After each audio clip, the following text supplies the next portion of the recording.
When you get the chance to sit down with one of the most important business people on earth, Jensen Huang, the founder, president, and CEO of Nvidia, you take as much time as they'll give you. Even though the stock has come down from its highs, it's still pivotal right now. So we had lots to talk about. Take a look. Now, we are trying to figure out whether AI will always be derivative. When I put in a question, in the end, it scrapes everything. But it scrapes everything. I want new. I want something original and not derivative. Will they be able to put it all together and actually suggest that this would be a better way to look at it? It turns out that all of that foundation knowledge is just foundation knowledge. What we really want the AI to do is to learn how to solve problems, learn how to reason, apply rules, apply knowledge, break a problem down one by one, step by step, and solve problems. That's intelligence.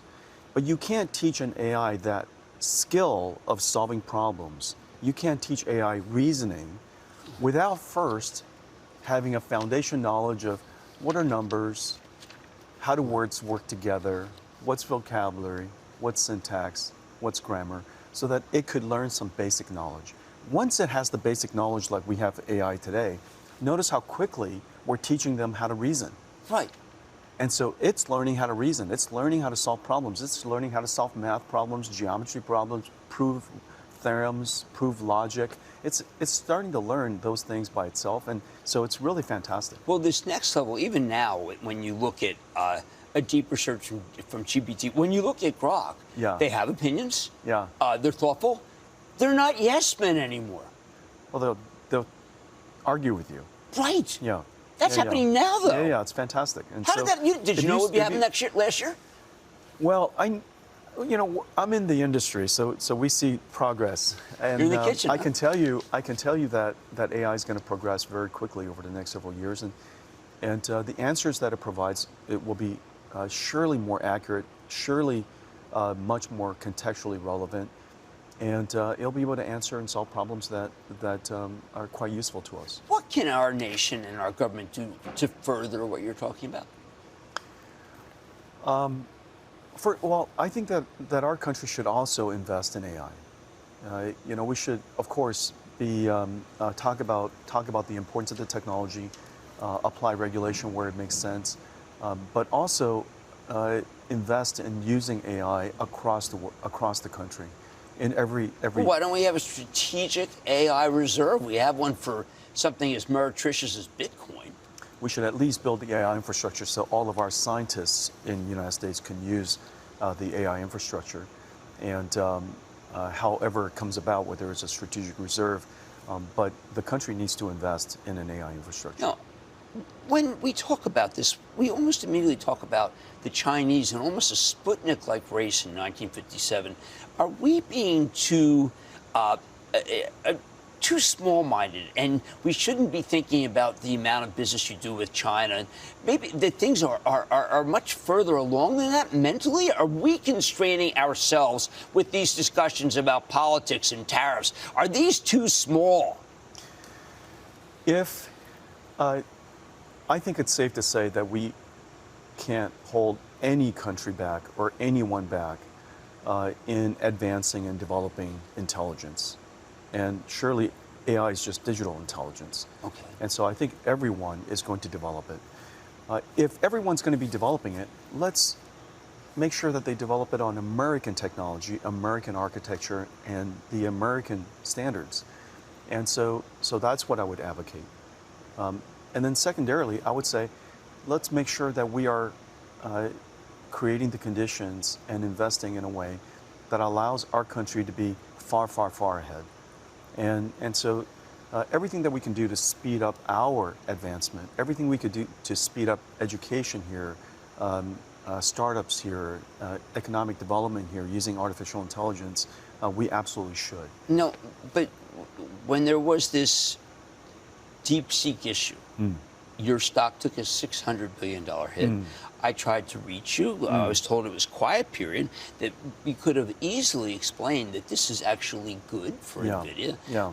Why not have said that during that period? We were during a quiet period. But you still came out 2 days before. It was 25 days, and then you did it in a video 2 days before. Well, next time you should contact me directly, and I'll come out and explain it. Well, because it's a good thing. Yeah. R1 DeepSeek was a fantastic thing. And the reason for that is because R1 is the first open sourced reasoning model. What makes R1 incredible is that it reasons. That's why the answer is so good. And it breaks the problem down step by step. It asks itself while it's thinking. It comes up with several different options for the answer. It might actually verify that the answer is correct. It solves a quadratic equation, takes the number, plugs it back in, and makes sure that it actually solves the equation. And so it's a reasoning AI. This reasoning AI consumes 100 times more compute than a non-reasoning AI. And that's you. It was exactly the opposite. It was the exact opposite conclusion that everybody had. And it actually consumes 100 times more computing. Well, it's kind of amazing because people are threatened by quantum. Quantum may use 1,000 times more compute. Well, we're going to have to go help all the quantum computer companies, and this is going to be the first conference at GTC where we have a quantum day. And so all of my friends in the quantum industry are going to come, and we're working together to create classical quantum hybrid computers, because a computer can't just be quantum, and we like quantum to be able to accelerate many algorithms. And so creating a classical quantum computer using this architecture we call CUDA-Q. It's being adopted by the 2 years, 5 years, 10 years?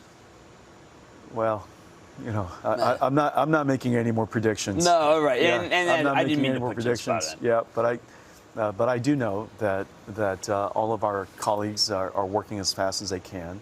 I know they're making excellent progress, and we're working with everybody to accelerate the developments of quantum. But right now, we're $150 billion of AI infrastructure into trillions of dollars we have to go build. And so we have partnerships with BlackRock and Microsoft, and we're going to go get the supply chain and the infrastructure ready, upstream as well as downstream. And the demand is really incredible. BlackRock reached out to me this morning to say, look, this is incredibly important. BlackRock, they were talking about a 1 gig data center, 40 to 50 billion. Disney reached out to me today. Cisco, talked to GM, CrowdStrike. These partnerships that are eye glaze over partnerships, when you have the 18 that were announced yesterday that I counted, are all incredibly significant for big companies that trade publicly, that want me to know how important what you're doing is with them. But no one seems to understand that there could be 20, 30 things that you're doing. We announced several things yesterday, and let me make it very simple this way. We're building AI infrastructure for the cloud. That everybody knows.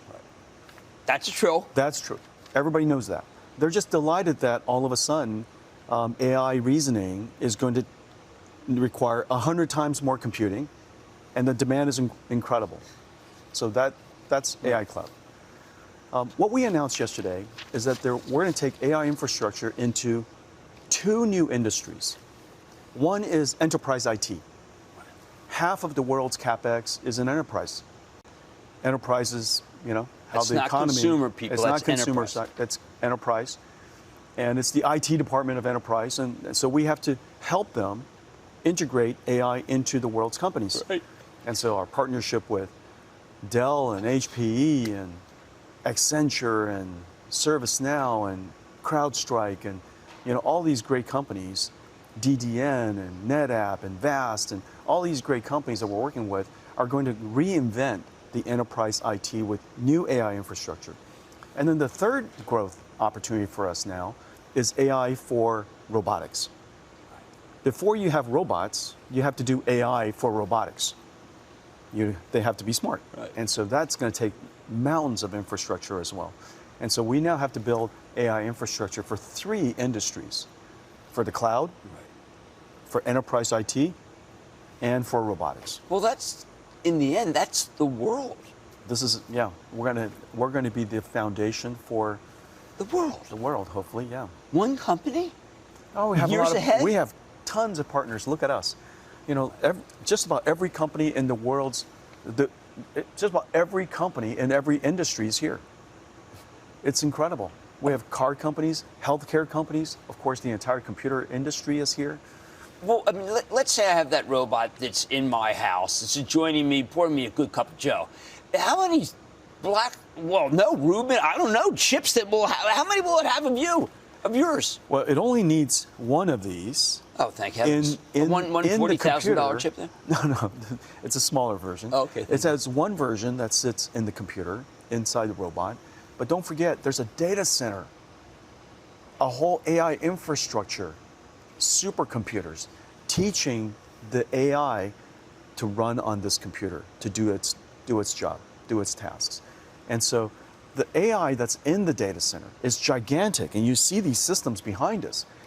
That all these systems is what it's going to take to develop the software that runs on a chip like this inside the robot. And so the robot is actually the end. That's the end.